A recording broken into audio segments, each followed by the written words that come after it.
you can get it from me. You can go to my website at VaticanAssassins.org and go to the store, and you can see the ConCon.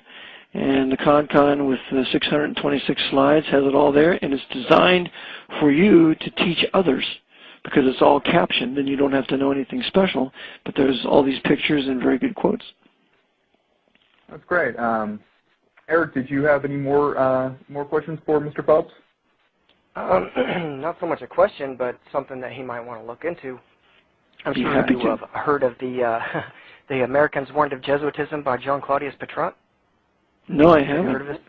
Oh, no. You have to read this book. This is, I believe, written around 1830 by a Roman Catholic priest who exposed the Jesuit order. Okay, go slower with me, Eric. You're one of those younger, fast-thinking guys. Okay, so it's Americans. You need to slow down for all of us. But, Americans Warned of Jesuitism. It's Warned John. of Jesuitism. Okay. John Claudius Petrot, P-I-T-R-A-T.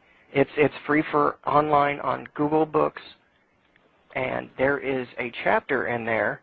I believe chapter 11, called We Are Manure, Shell Snails, and Hogs.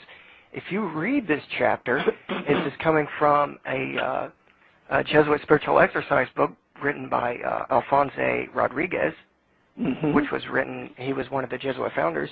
Yes, he was. A high spiritual exercise book for Jesuit priests.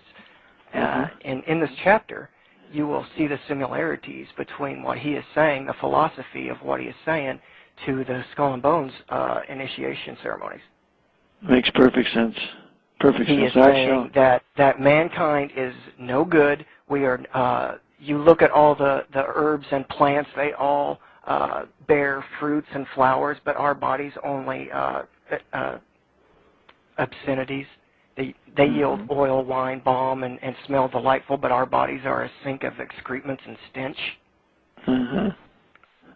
And we are a deal of mud and filth. Our body is a hog which is only satisfied in rolling around continually in mud, which is what the Skull and Bones initiates do. Oh, perfect analogy. It breaks them down physically and mentally and to the point of exhaustion, and then they're, of course, knighted by fictional representation of the first Black Pope, which is Don Quixote. That's right, Don Quixote. A fictional representation of... Yep, absolutely right. And they also kiss the slippered toe of the Pope, and they also have the skeleton of Madame de Pompadour. And remember, Madame de Pompadour was Louis XV's concubine, who was very influential over him to suppress the Jesuits and kick them out of France in 1754. So, yeah, that makes sense why they would have Madame de Pompadour in the Bones crypt there. And then they have the smallest member dressed up as the devil as he watches in satisfaction as they do all this. Right. The all-seeing eye overlooking them all. And remember too that there are many bonesmen who have become Knights of Malta, like William F. Buckley. Right, it's just a stepping stone. It's just a stepping stone. And William Henry Robinson Luce was a bonesman, then became a Knight of Malta, had a Time Life, bought the Zapruder film, suppressed it, cut it up. Yeah. First bonesman, then Knights of Malta, and high-level Masons. Was it Joe Lieberman that got tapped on the shoulder and refused to accept the invitation to become a Bones member? I don't know. That's interesting. I'd heard something about that. Because before I forget, I just posted John McCain and Joe Lieberman's trip to the Knights of Malta in Malta. And I have the video of them going in the Maltese headquarters there in Malta. Now, Mr. Phelps, I've seen that you would send Nick, when he forwarded it back over to me, that We Are Change LA video of someone confronting the the Superior General of the Jesuits. That's right. And, that's right. Yeah, they confronted him. This woman confronted him, young woman, and took him obviously by surprise. He didn't know what to say, and she was ushered out along with another young guy. And I'm just wondering why it took them, so long to do this, because they've had it for a few months. Propaganda. I think so, too. It was that the two questions that she asked, one was easily found online, why do they call you the Black Pope?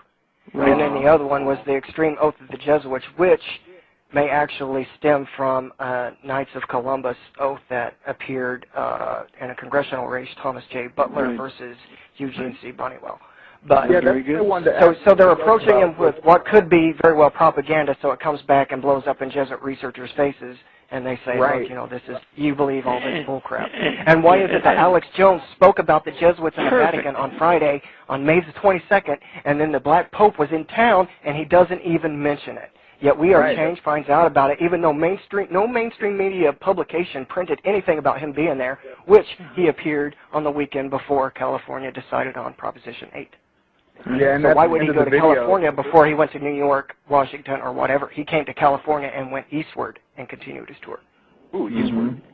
And at the end of the video itself, it had an InfoWars little graphic. Yes. Oh, yes. So in other words, it's acting kind of as a cover for Alex Jones, and he's saying, "Well, we're really exposing the Jesuits too," when that's not the case. Well, what about David Gergen? Pardon? What's that? David Gergen and Alex Jones. Oh yes, yeah. That little charade they had with that video where Alex Jones supposedly opposing David Gergen, and if you look at it carefully, they both almost have smirks on their face. Oh, I know. Or like when Alex Jones was in his hotel room at the Bilderberg and for this Obama deception, and he's talking about how all the security guards knows who he is, and he's walking around with a video camera supposedly getting the art, all the while wearing an InfoWars T-shirt. And he's trying to keep a low profile. Right. Exactly.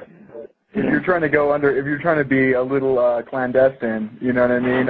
Why would you wear? Yeah. All the Canadian guards knew who he was, and they apprehended him in Canada, but yet he's at the Bilderberg Hotel and doesn't expect them to know who he is, and he's walking around in an InfoWars T-shirt. Yeah, with an InfoWars T-shirt, right? The whole IFC documentary, New World Order, was another way to discredit any kind of researcher. It wasn't even about the New World Order. That was more of an Alex Jones documentary.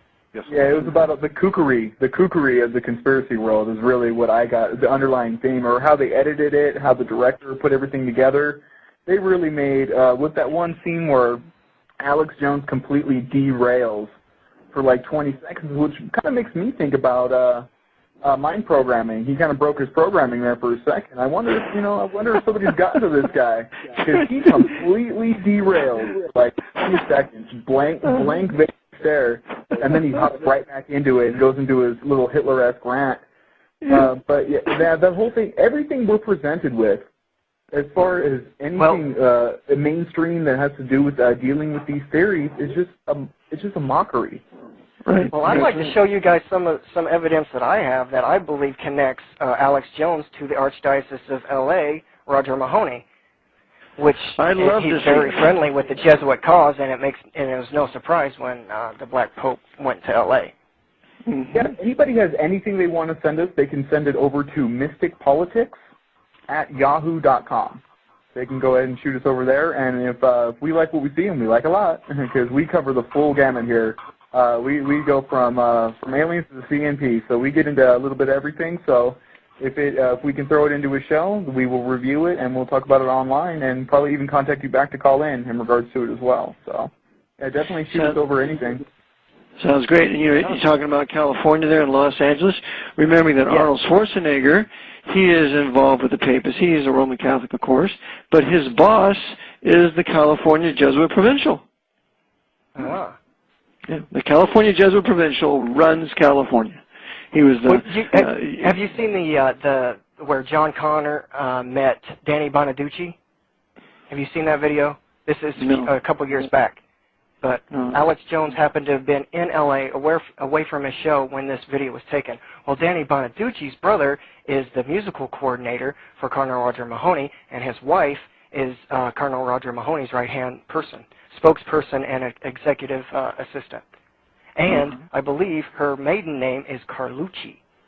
Oh, and of course, like Frank C. Carlucci, and then, Knight of Malta. And his grandfather, Frank Carlucci I, was actually called the Sublime Prince of Scranton, which is where Joe Biden, of course, is from. Is that right? You know, the Jesuits have a university in Scranton, and that's one of the foremost CIA recruiting centers. And I believe the Sublime Prince was a degree of the Roshaniah, which was, a derivative of... Oh, he was a member of all kinds of secret societies. I don't know if it was Knights of Malta or not, but there was a whole bunch. Sublime Prince of the Royal Secret is a 32nd degree of the Scottish Rite. Yes. Wow. Yeah. And the Jesuits wrote all the rites of the Scottish Rite. And you can find that in Blavatsky's work, as she's quoting Charles Sutherland.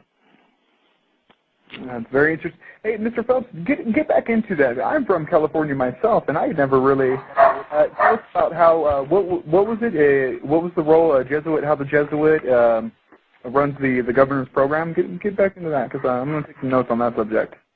Okay. Real brief. We have 3 minutes left. Okay, you have 10 Jesuit provincials in America. Yes. You have the California Provincial, who I consider is probably the most powerful. The California Provincial oversees all the archbishops, Archbishop of San Francisco, Archbishop of Los Angeles, and that provincial then reports to the American assistant, James Grummer, in Rome, who is subject to Adolfo Nicolaus.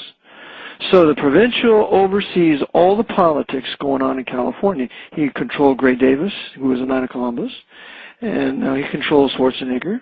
And so everything that's going down in Sacramento is with the permission of the provincial. And the provincial controls the Knights of Columbus there in California. He controls every faction of every political party there. And if anybody gets out of order, he has them removed with a phone call. That's the kind of power he has. Because he's a provincial, and there's only 85 provincials in the world. That's amazing. The world's been divided up into 85 provinces, and the United States is 10 provinces. That's where we get our regional government, from the provinces of the Jesuits. Now, the 10 provinces, I seem to see that over again. Now, isn't America in 10 different Freemasonic sections? And I believe that FEMA and NASA as well has a split up into the 10 sections. Yeah, it's all regional government. The states only exist in name only.